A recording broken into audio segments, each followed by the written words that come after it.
and dance. They'd hoochie cooch with bootleg hooch. Those vagabond lovers would sexily sing on your family's Bristol set. With talk and sports and news reports. What's the news across the nation? We've got the information.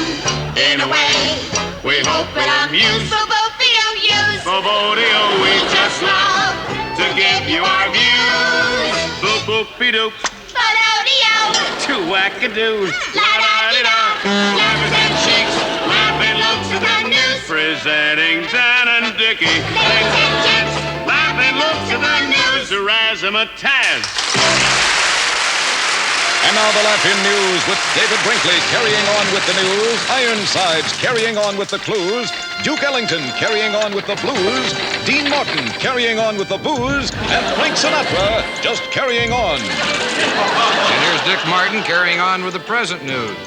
Sex education has even affected Sesame Street. After years of teaching preschoolers how to count, the producers have announced a new segment. Everything you always wanted to know about six, but were afraid to ask. Today, Vice President Spiro T. Agnew tried relaxing in the nation's capital by playing a round of miniature golf. Unfortunately, his first shot went into the ashtray and hit 3 midgets. Went astray. Stray? Oh, I thought it was in the ashtray. Well, it shows you. Today, Vice President Spiro T. Agnew tried relaxing in the nation's capital by playing a round of miniature golf. That's good. Unfortunately, his first shot went astray and hit 3 midgets. In the ashtray. After 30 years of research, noted nutritionist. Yes, noted nutritionist. I knew you had it. I had it, but actually I lost it. Yeah. Noted nutritionist Frederick Wimple announced today that spinach has absolutely no nutritional value.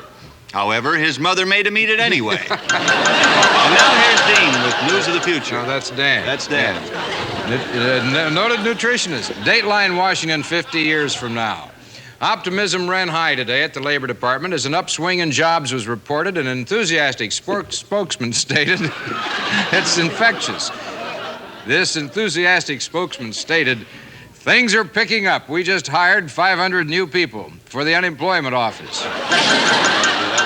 Yes.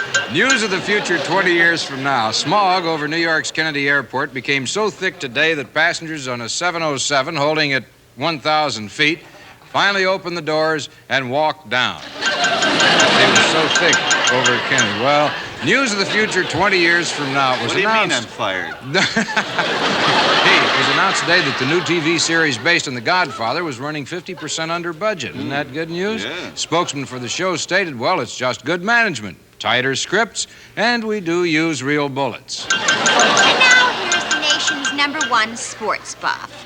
The guy who puts a little tickle in his tackle. Our own Big Al. Oh, poor little Dickens. Let me call you Tweeter. Big Al here with baseball. Oh, I love baseball. That's the one game I know everything about. Okay, ask me name anything. the greatest batter of all time. Aunt Jemima. No, Babe Ruth. Oh, no. Babe Ruth was a candy bar. Forget it. Name the greatest pitcher of all time. A pitcher of Aunt Jemima's bat. How could Pancake Batter be a pitcher? How could a candy bar be a batter? Well, forget it. Oh. Last question. Oh. You ready? I am. Who holds the record for the most strikeouts? I do. 7 times in one night in the lobby of the Plaza Hotel. It looks like you do know the score. Like I said, baseball is my game, see? There goes a sport after my own heart. Oh, I'm going to cover you with mink. Oh, I'm so glad I ripped the veil off this hat and made it more severe. Ta-da!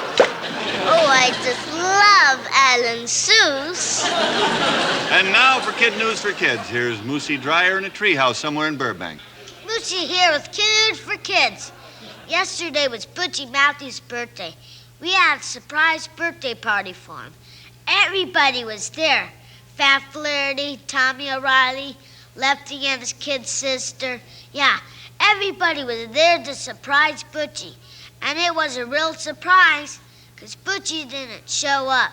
Back to you, I think Lucy likes me, but he doesn't know it. And here is Eric clarified to explain phase 2 of President Nixon's economic game plan. Now, let me say this about that. With phase 2 coming right on the heels of phase 1, things seem to be right about where they should be. And that is phase 1 followed directly by phase 2. Now, after that, it gets a little fuzzy. At any rate, well, not at any rate, because there are guidelines which can be used or not, depending upon whatever you think best. Thank you. Boob, what kind of explanation is that? Yeah, where did you get your facts? From the Secretary of Treasury, Connolly, the Internal Revenue Service, George Meany,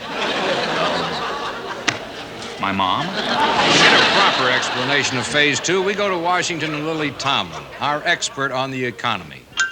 Well, what the president thing is, first of all, when the phase 2 he was really cracking because Pat is no more cloth. He was not even going to let her have another coat this year. She was going to have to do it flat. There was going to be no more prices. Were going to be absolutely. The wages were because what he said help is what he said. In order to keep every member of the United Nations on an equal level, it was recently voted that all delegates must conduct their business in the nude. The Secretary General is about to speak. The Secretary General recognizes the delegates from Denmark and Israel. Or is that... No, that's Israel. Hi. Busy Buzzi with Babel from the backstage of Babylon. Charlton Heston today began his new career as a motion picture director. As his first scene was about to begin, Mr. Heston stepped forward on the soundstage, raised his hands, and called out, "Let there be lights, let there be camera, let there be action." Watch for this film soon, playing at a drive-in church or synagogue of your choice. This is Busy Buzzi saying bye-bye, ta-ta, and amen. And now we take you to our man in a French Foreign Legion camp. Excuse me, sir. But would you mind answering a question for our viewers about the Foreign Legion? Not at all. What is it? Well, could you tell us why you kiss your men on both cheeks? Well, of course. You see, when I kiss them on one cheek, they feel slighted. Of course not. I like You come here. And that's the way it is. Groundhog Day, September 31st, 1976. Ladies and gents, live and look at the news, the razzmatazz.